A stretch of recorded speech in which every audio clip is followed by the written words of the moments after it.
It's the Weekly Wrap with your host, broadcasting legend Bruce Wolf, and his trusty sidekick, comedian Tim Slagle. And now, without further ado, Bruce Wolf. Bruce Wolf, Tim Slagle on the Weekly Wrap. Oh, Tim's not here this week. And sitting in for Tim is my buddy, my Twitter buddy, Hillsdale College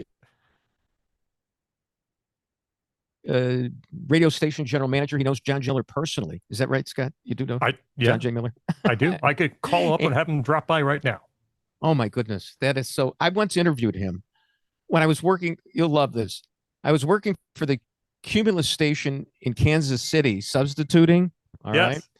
And meanwhile, they had over the Christmas holiday, and they had a guy in Kansas City working at WLS over the holiday. And I said, why, that's Cumulus.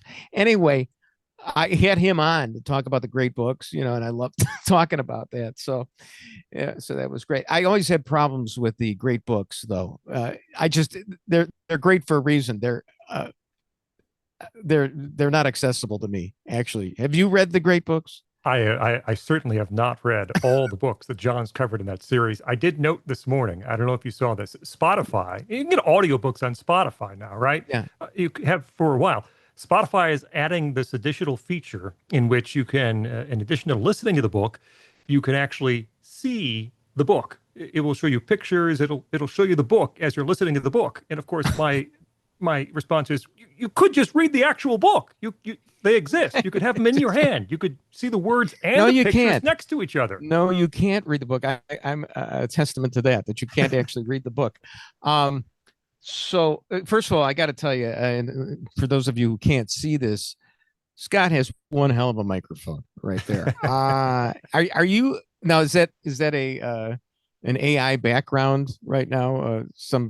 There's a monitor behind me. Yeah, I'm not really in some sort of extensive studio. Yeah. Like I look like I'm in my mother's basement. But you're not. In fact, I'm in my own closet. That's where I am. And I got to tell you, I actually looked around for this for a second, and Chris can attest to this. Originally we were going to do this. I had this gigantic, beautiful steel microphone that somehow and had the initials WKQX etched into it.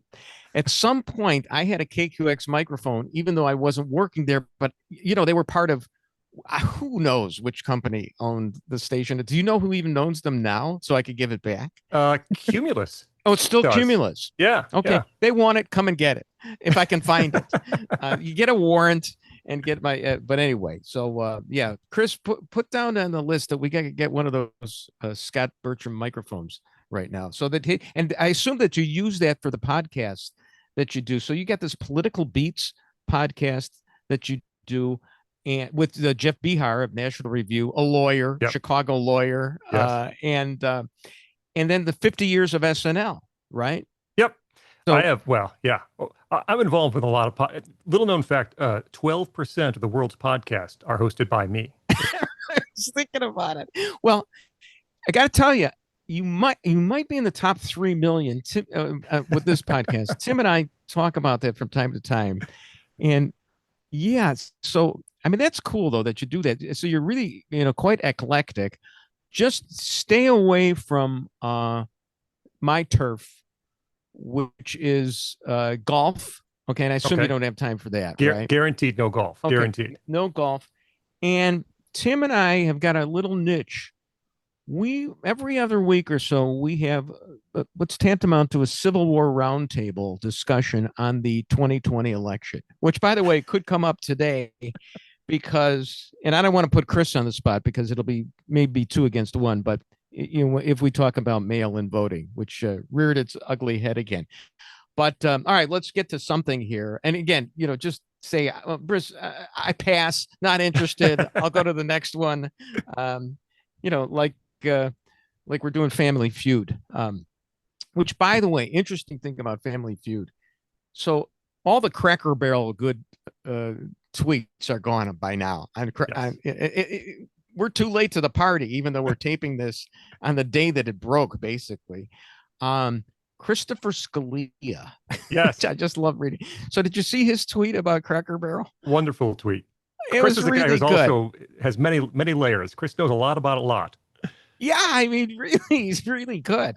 So he wrote, didn't he write a book about the 9 great books that you should read or something? Was he the Yes, guy who wrote that? 13 books that conservatives would love but haven't read, something along those lines. That Right, just came right. out a couple months ago. Yeah. And so, but his tweet was that Cracker Barrel was trying to go from the good old fashioned logo that Family Feud used to have. It had a similar one. It looked like it was stitched. It was old timey, Hmm. and they were none the worse for wear by going to a modern logo at some point. But Cracker Barrel is really getting some blowback on it. And all my Yeah, reaction to that was, well, when Family Feud did that, there was no internet. I mean, there was, I mean, because the reaction to stuff like this is so quick and so yes. severe. When Family Feud I'm, changed, you'd have to sit down at your desk and write a letter and put a stamp on it and then send it off. And 6 days later, someone might read it out in California. I mean, the new Coke, if it had come around now, it would have been done before, the ink was dry on the tweet. It's just, it's amazing. And, we may as well get into the Cracker Barrel thing right now. First off, I should recuse myself because I haven't eaten at Cracker Barrel enough. Although I have the fried chicken we've had, it's great. Yeah. I love that. I confess, this is really embarrassing, but a couple of years ago, for some reason, we were shorthanded. We ordered to go Thanksgiving dinner from Cracker Barrel, and I got to tell you, it was awful. It was just not good. When it's not like I have refined taste, because during COVID, we got Denny's Thanksgiving dinner, and you know what? You put plenty of salt on turkey, which to me, I don't care what John Madden says, with the turkey legs they get. I don't like it, but the best turkey I had was. It wasn't the Denny's. Rudy Tooty Fresh and Fruity Thanksgiving. It was still did the turkey. Hey, my wife thinks that she invented chocolate chip pancakes that I have. That's where you got the Rudy Tooty. Yeah. Well, about an hour ago, speaking of tweets on Cracker Barrel, shots fired by Steak and Shake. I don't know if you saw. No, I didn't see it. Steak and Shake has this tweet about an hour ago, and it sort of gets into the, obviously the change in the logo, but it sort of hits on almost Chris's point, which is that Steak and Shake wants to say goodbye to the past, doesn't want to honor the past of the restaurant. Steak and Shake will always be proud of our heritage. And they're kind of embracing the Maha point of view. That, their big advertising now is all their fries are in tallow, beef tallow. Oh yeah, and right. so they're taking a side here. They're firing shots across the bow. Unbelievable. What was interesting to me was the whole thing was that it was the immediate reaction was that they've gone woke, even though the logo is not woke. I mean, it's bland, and I understand they're getting rid of the old guy. Right. Scott, if you want, we'll delete this because I don't know, what your taste. I don't want to get you in trouble with Hillsdale College, whatever. I don't know. I know you worked, for the old, MVP, that you're part of that, but maybe you want to shed that history. But sometimes I get a little, crazy on this. All I'm saying is I saw a tweet. I saw so apparently Cracker Barrel, was embracing like Pride Month and everything. And so, I was going to say they were going to put the crack in Cracker Barrel, but I won't say it in front of you right now. Let the record show Scott isn't laughing. So, so yeah, but is it really woke? I mean, right. It's just the bland logo. I don't That's the question, right? I mean, I'm sure you've seen the video inside the redesigned restaurants. And again, it's not like there's rainbows all over the place. It's just really bland and kind of blank and doesn't have the same sort of accoutrements on the wall that they used to have. And the logo itself, someone else made a decent point this morning too, which is, the original now old Cracker Barrel logo has that guy and a barrel. Yeah. Everything these days has to be able to be seen on a small little device somehow. And so the new logo, as bland as it is probably slightly easier to read, right? On a phone if you're ordering from Uber Eats, and then that or wherever you're ordering from. Yeah. That poor CEO, just because she's got the big glasses and she looks like she'd have the pink pussy hat or something, which she didn't have on. She's immediate. What did she do? Like she was Dylan Mulvaneying it. T. Beckett Adams had a great tweet about this. I don't know if you saw that. And I hate to retweet people because I hate when then people retweet what I've retweeted, and it's like, well, what about me? So, but he said, it's not, they came up with a bland logo, but it's not like they're gonna say that the scrambled eggs have to come from a rooster. Yeah. So they did. To me, it's just more of a business change than like a philosophical change, right? The business change is we're hemorrhaging money and things aren't working, so let's shake things up and try something different. If we couldn't get enough people to come who enjoyed the old Cracker Barrel and used to come here with their grandparents and all that sort of stuff, then we're going to try something new. Now, that also might be really ineffective. It might not work and might not draw people back, but the alternative is kind of doing what you've been doing previously.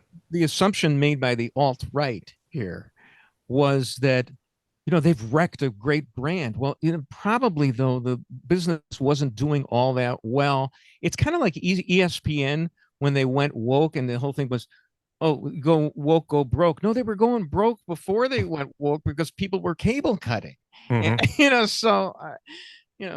Well, I don't know if my idea, if I were redesigning the Cracker Barrels, is I'd say every table, all the mugs get replaced. All the mugs get replaced by these. My goodness! Let the record show. People listening tell them what can't you're see. reading. Tell them what you're reading right now. The mug that you're showing right now. What does it say? People listening can't see this. So it's an old Sports Radio 1000 mug, circa 1994. This baby's 31 years old at this point.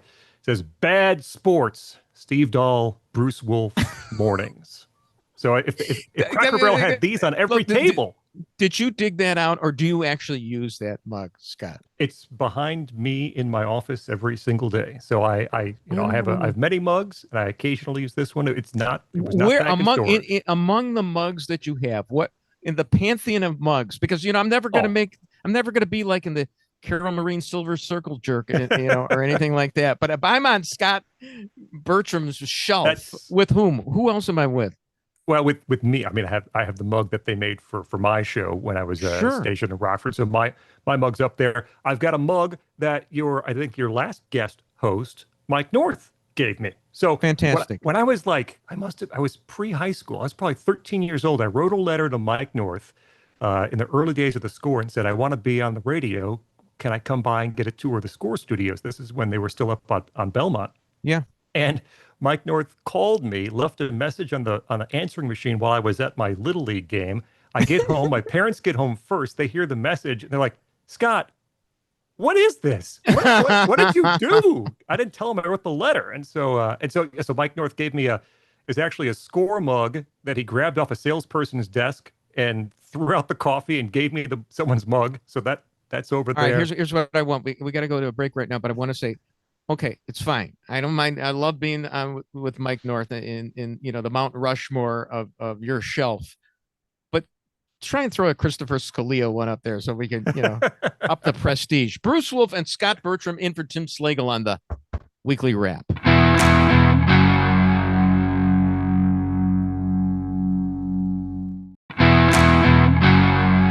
Bruce Wolf and Scot Bertram in for Tim Slagle on the Weekly Wrap. Hey, before we get into because I know we're going to run out of time, and I want to get to this because I want to pick on Chris a little bit, our producer. he doesn't like Jason Benetti at all. Well, he's wrong. Okay, so go ahead, Scott. Go ahead. Well, I actually have John J. Miller, second reference this show, is a massive Tigers fan, Detroit Tigers fan. Grew up. And so I've been talking to him this year about last year, how he likes having Jason Benetti doing the games. And he actually was a slow adopter. He's like, I'm not sure about this Jason Benetti, but I'm a huge Jason Benetti guy. And what I think is John, if you talk to him, he's always asking you questions. Why do you think that? Why is that? Sure. So he asks, why is it a great book? Yeah, why is it a great book? Exactly. So he says, what makes Jason Benetti so good? Well, he's great at describing the game.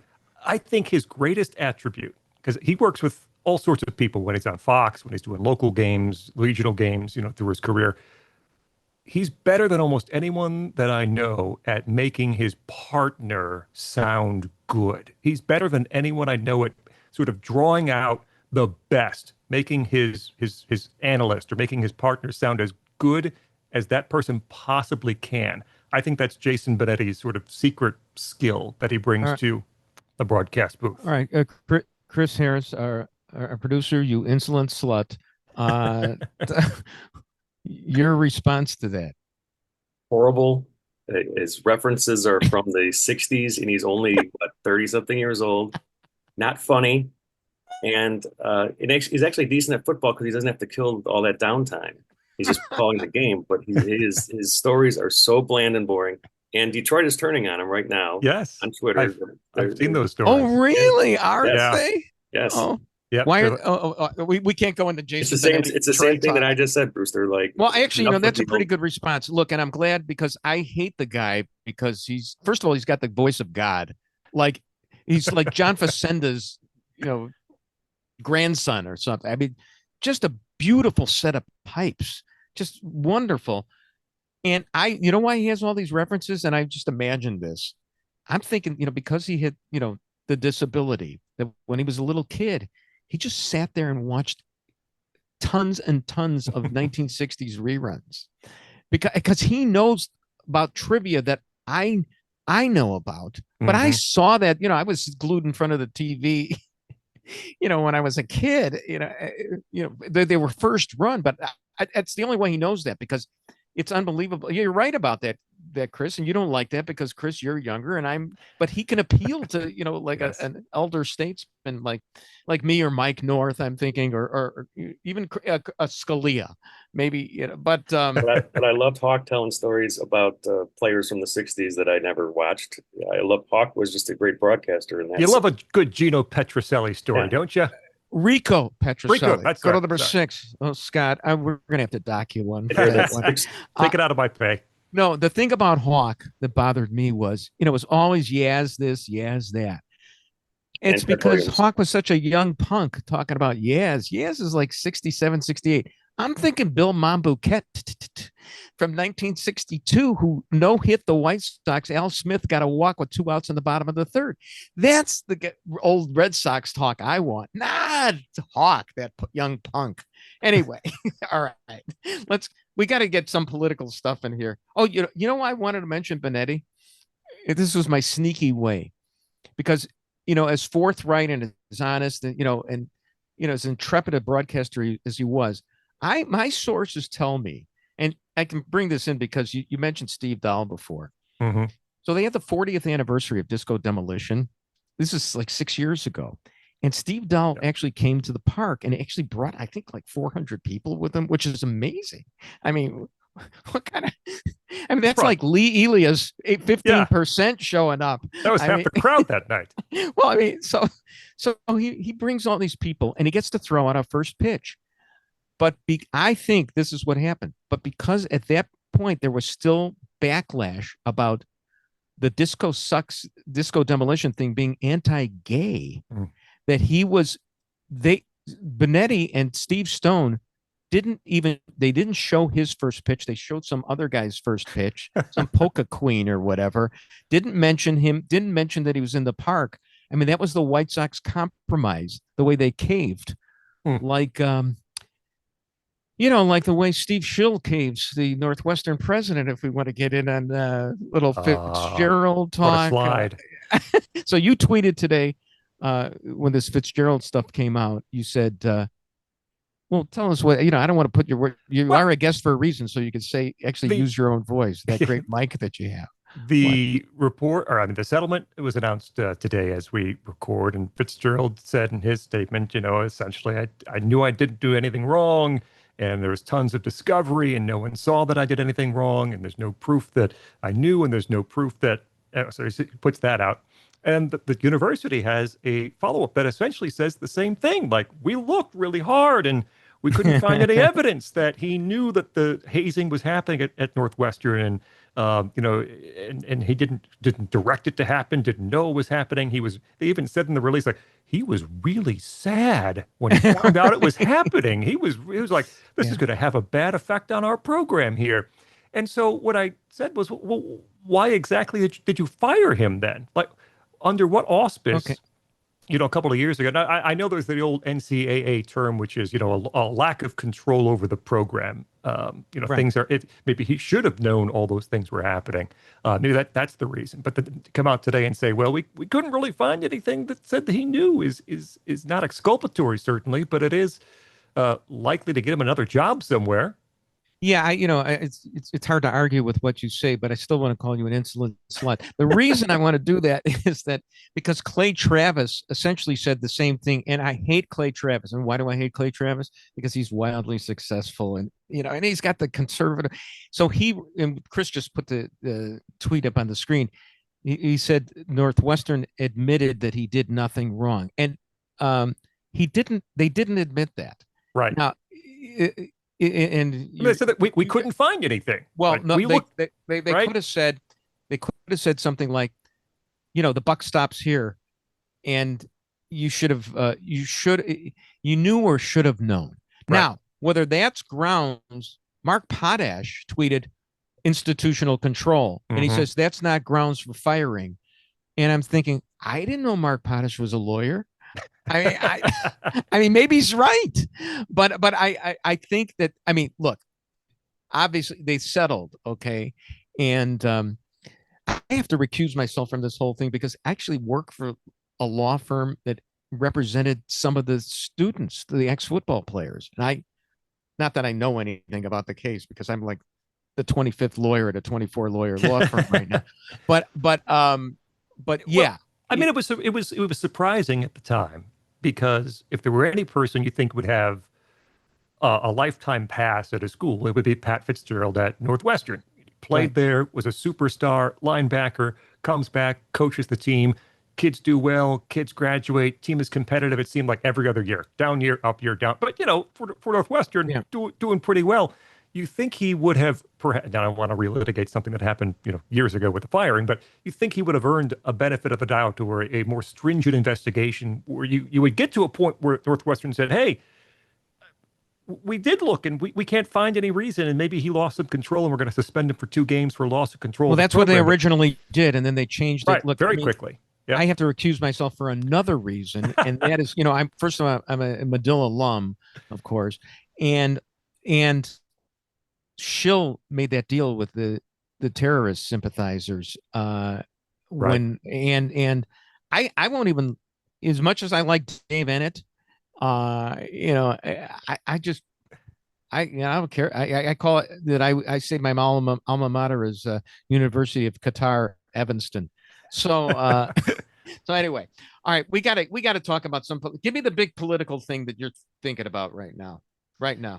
Well, part of it is certainly what's happening in D.C., right? With the crackdown in D.C., and we found out today that there were, goose egg, 0 murders in D.C. over the past week since this started. And this goes to, the other thing I know that's on the potential agenda is that the illegal immigrant truck driver who ended up with 3 people killed in that crash. Right. And it just goes to this pattern. I've talked about this, I feel, on other shows too, Bruce, but I talked about this on another show, which is that this is so simple. And I think Trump does best when it's really simple and stark. And something that Donald Trump can say very simply is, let's fight crime. Right? Let's fight illegal immigrants who are on the road, who shouldn't be, who are causing crashes.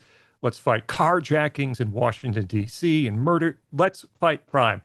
And what voters perhaps hear from Democrats is, let's not.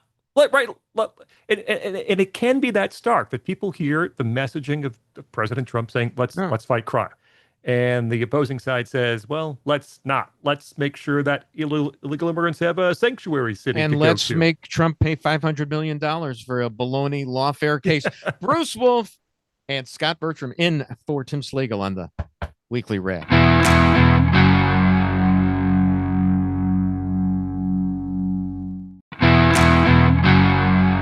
Bruce Wolf, Scot Bertram in for Tim Slagle on the Weekly Wrap. Scott, of course, is the general manager at the Hillsdale College radio station and does podcasts about Saturday Night Live. And you do that one with Jeff Behar at National Review about rock and roll. Just little background on myself. When I was working for the Loop, my kids said that I was a disgrace to classic rock and roll because I didn't know. I didn't know an awful lot. You didn't have to know an awful lot at that point. But you guys are like so.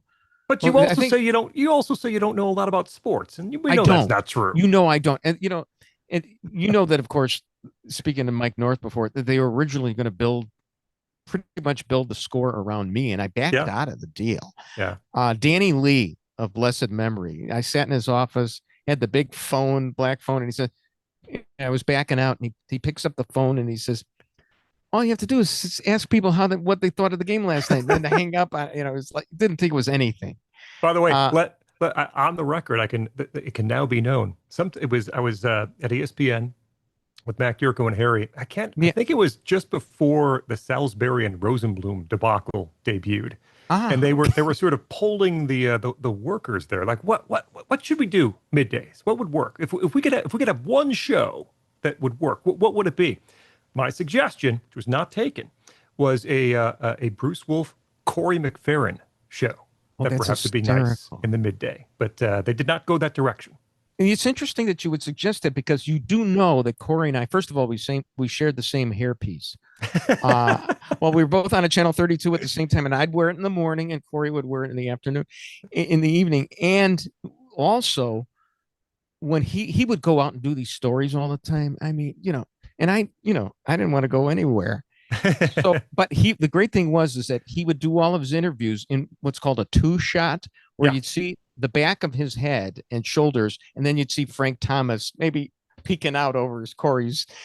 And I didn't blame Corey for wanting to do this because it shows that he was out there, getting the story. Yeah. I didn't blame him. So but I used to, on the morning show, I used to just say, when I introduce a soundbite, I'd say, and then I went and I talked to Frank Thomas. I just say that I did. Back of the head, you look the same. No one knows. It's the same deal. Corey, oh man, boy, did he last a long time. You couldn't have done that with Bob Surratt, right? People would have known from the back. They would have known a little bit. All right. So, all right, let's. I feel guilty about it. Our raison d'etre is to talk about mail-in voting. Okay, and this is another. If you think Chris hates Jason Benetti, does he hate mail-in voting?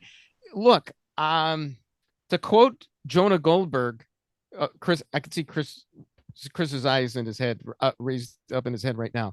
Just to be clear, Trump didn't win the 2020 election, and despite 3-score court cases, many of those before Trump appointed judges, Trump's lawyers never presented any tangible evidence to the contrary. I mean, and I'll just add the caveat that, Rudy Giuliani lost his shirt over trying to show that one of these cases had any validity.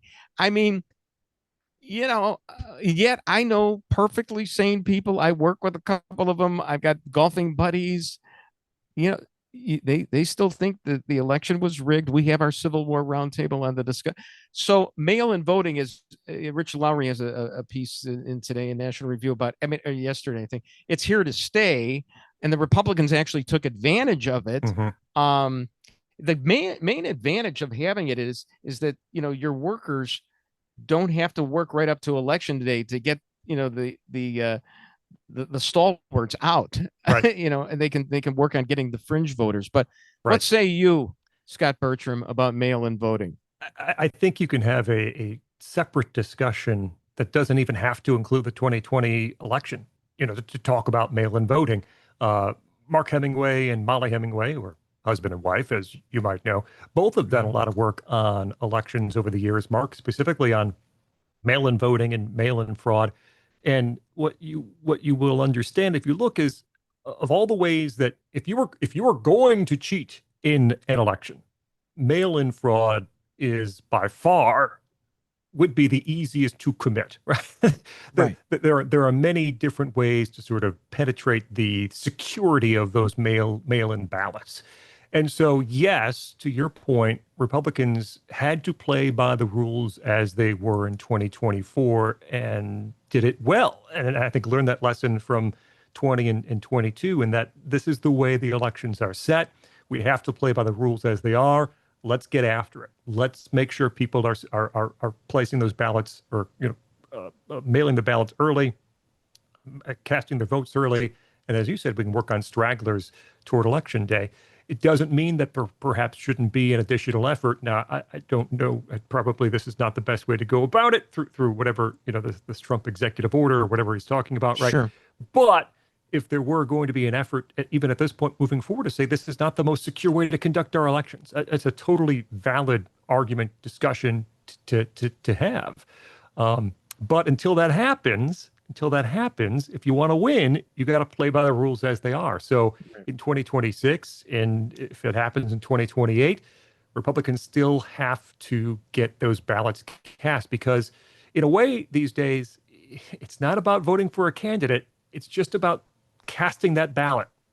When you vote 6 months ahead of time, no one votes, I guess, that far ahead. When you vote 3 months ahead of time, 10 weeks ahead of time, you're not necessarily voting on the best candidate. You don't have all the information other voters will have by election day. We know. I've known since 1966 who I'm voting for. And it's going to be the Republican. It's going to be the Republican. I'm sure you see what happens with me on Twitter. I mean, I'll say, I voted for Trump for 3 times. Oh, also, thank God for Trump, because he saved Israel's ass, and then I'll criticize him for how he cheats in golf. So yeah, I know. I want it both ways there, but yeah, no, you're very sober.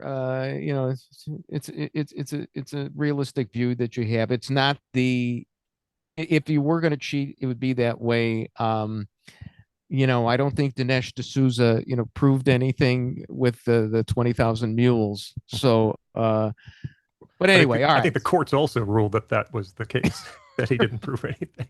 Right. All right. So here's the problem I had. So not only did I lose Tim Slagle this week, but my number one source, that I plagiarized from, Commentary Magazine podcast. Yeah. Although I do attribute a lot of things. So, and as I always said, plagiarism is the sincerest form of flattery, right. And you could use that line if you'd like, but if you credit things, there's no problem. Yeah. But sometimes I'm slipshod and I don't. Well, this week they're all on vacation, so I have nothing to take from them. And they did some evergreen podcasts, one of which is about Broadway musicals. So, what's your favorite Broadway musical? Seth Mandel did say, and he's a young guy, he said Music Man, and which I do. I cry over, the old ones. I think it all has to do with that. I saw them at a certain age, like in my household. And, and the music's great, but do you care about, you're a music guy, you're a rock guy. Yeah. You don't care about musicals. I'm not a big, what I always say, my wife is a big musical fan. The rest of my family actually this past weekend went to go see Joseph and the Amazing Technicolor Dreamcoat. Sure. Which was Go, Joe. Yes. It's like a local theater. And she said, you want to go? Because I don't love musicals, but I'll always go, with the family. We have a nice experience. I'll get something out of it. But even this time I had to say, that's like my least favorite musical. I cannot go. My stock answer when someone says your favorite musical is The Blues Brothers. I love The Blues Brothers, and it's absolutely a musical. So that's my favorite musical. Not on Broadway, but. Right. All right, I'll let you duck that one. That's good. And I'm kind of relieved. I'd hate it if you were such a Renaissance man that you knew, if you were like Pat Horitz, who knows everything. Do you ever listen to the Commentary podcast at all? I rarely have time to listen to podcasts because I'm so busy creating podcasts. I rarely have the time to. You're all listen. content, no input. Yeah, I get it. Right. Yeah. No, that's terrific. All right. What do you think of Newsom doing his Trump impersonation? I don't think he's quite as good as Alec Baldwin, nor the guy who does it on SNL now is really good too. James Austin Johnson. Pat Horitz. What's his name again? James Austin Johnson. Yeah, and I think Pat Horitz nailed this one too, because he's got Trump kind of he gets the whole attitude by Trump that Trump knows what he's doing. And so it's not all totally inane. Yep. It's not South Park talking about his micro penis all the time. but so it kind of blends the whole thing. You're the SNL aficionado. What do you think of that impersonation? Oh, Johnson's impersonation is excellent and so much better than Alec Baldwin's impression, which I never understood the appeal of or the praise for. At some point, maybe the first time, second time he was trying to actually get it. After that, he was just trying to destroy him. I mean, Right. You can't do a great impression or have great satire without having some love and respect for the person, the thing, the entity that you're making fun of. And Baldwin clearly didn't. I mean, I think he'd make no bones about that. And so, but I think that made it much harder for him to actually do it. And he had that mouth move. That Trump doesn't do that. Like, that's not even something Trump does, but he made it part of the character he did. Oh, okay. James Austin Johnson really gets it. He gets the cadence. He gets, they did something very smart early on in the James Austin Johnson impression, where they would have like a pardon the interruption type rundown on the side of the screen they'd bring up. And so the game was, how would Johnson as Trump connect this thing to this thing to this thing, which were, he couldn't logically connect them at all. And it was beautiful. It was wonderful. It was great. The one thing I noticed very recently about the impression, it's slipping a bit, I think, because when Trump was out of office, he didn't have any responsibility to be presidential at all. Right? Oh, right. When he was not, on the campaign the past couple of years. And so he would go to rallies and he'd be totally off the cuff and he'd take things from all over the place. And that stream of consciousness thing really worked well. And that's what Johnson keyed in on. After he took the oath of office again, now certainly not presidential all the time, but he reins in a little bit, and it's given Johnson a little less material to work with. And so I thought at the end of this past season, season 50, the impression was wearing a bit because there was less material for Johnson to pull from. Oh man, but he still does a great impression. I asked for a deep dive into SNL. I got it. Thank you so much, Scott. We've got to talk about Gavin Newsom, but yes, that's after these words from their sponsors, Bruce Wolf and Scot Bertram, on the Weekly Wrap.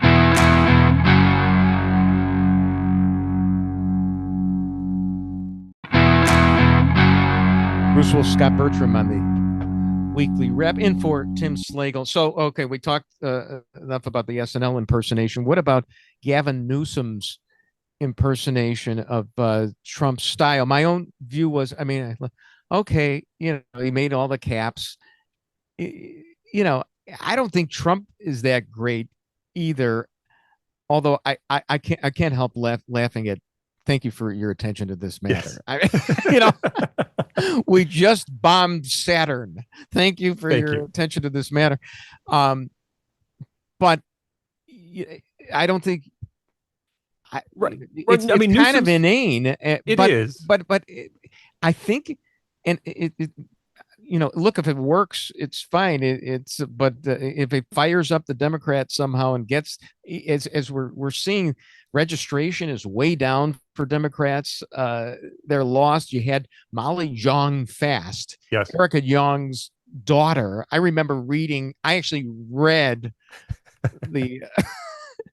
What was the book? She had the zipless F in it. That was the thing that Erica Young, who was like a hippie from years ago, then all of a sudden she's like an 83-year-old doddering woman, the daughter of Molly Jong Fast, who said, well, they on Scarborough, I think, we need Democrats need more energy like AOC and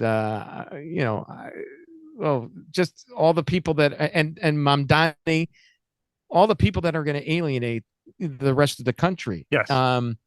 But can a guy like Newsom, who is so greasy and oily and, a quintessential politician, it's possible this works, no? It's possible for a short amount of time. It's no long-term strategy because it's not even Newsom. It's Newsom's press office pretending to be Newsom, pretending to be Trump. Right? You're 4 degrees away now from what you're trying to accomplish. So Trump works because it's just a manifestation of Trump. It's him. It's unfiltered.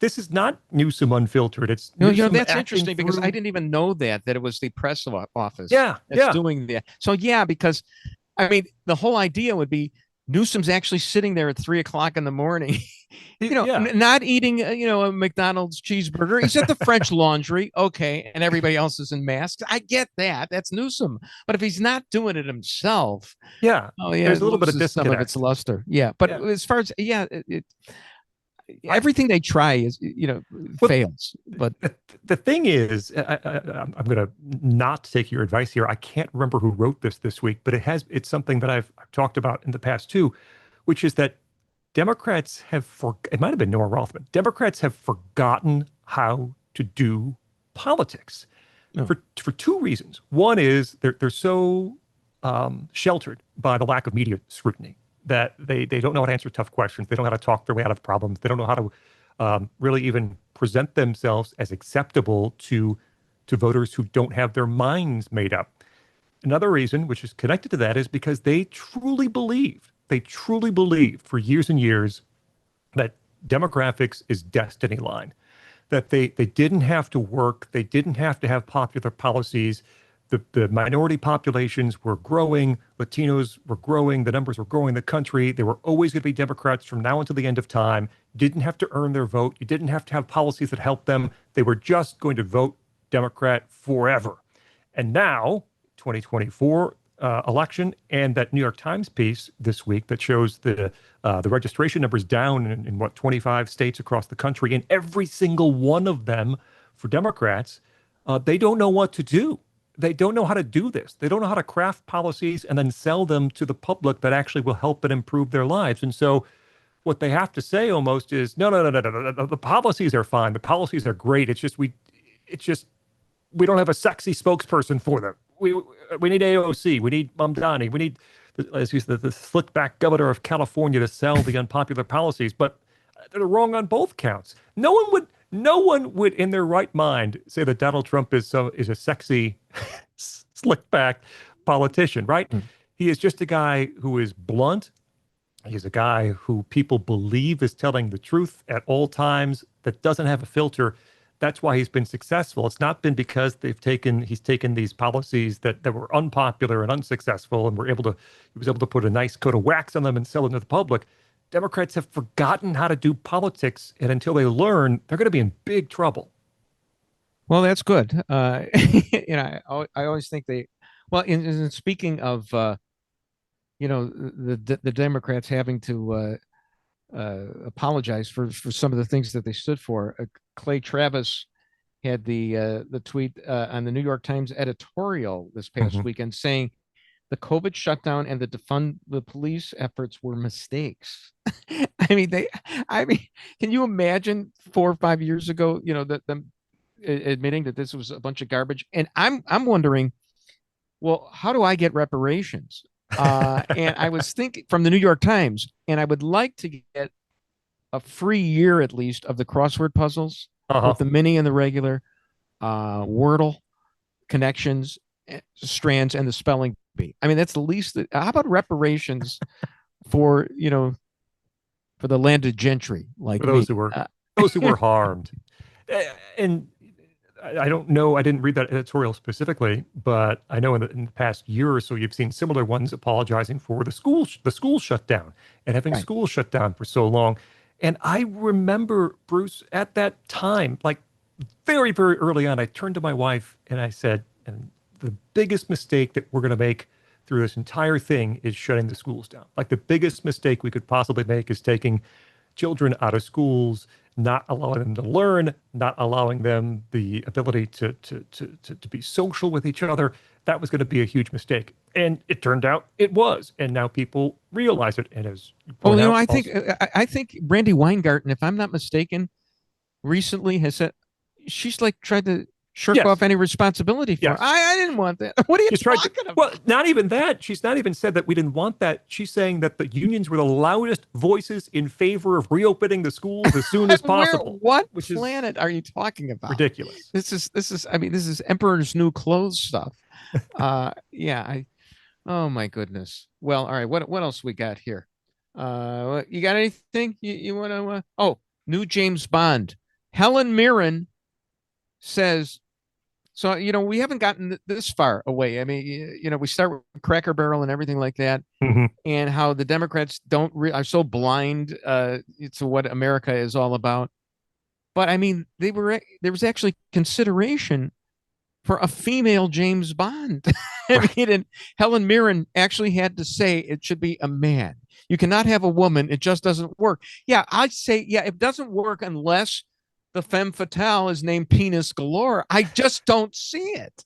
I don't see it. I mean, but the fact that we even have to answer that is startling. Well, So, there was also a story out today from Disney. And Disney, Right. Disney has now ordered, their Imagineers, their people to, how do we have content that appeals to 12 to 24-year-old young men?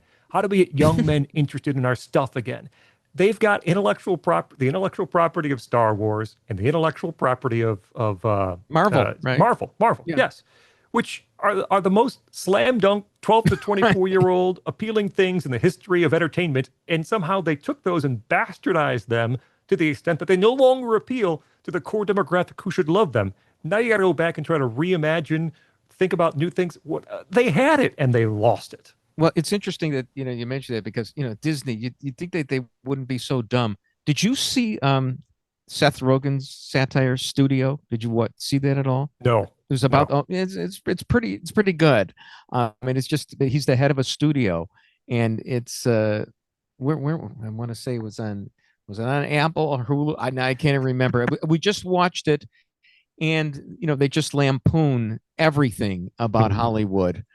And one of the things is they're actually going to do a movie about the Kool-Aid, the Kool-Aid Man? logo, Kool-Aid Man. Yeah. Only they've got Martin Scorsese wants to do something about a big movie about Jim Jones, and so they decide, they're going to do it called the Kool-Aid Man, and they're trying to sell it. And, I don't want to wreck it, but it's funny.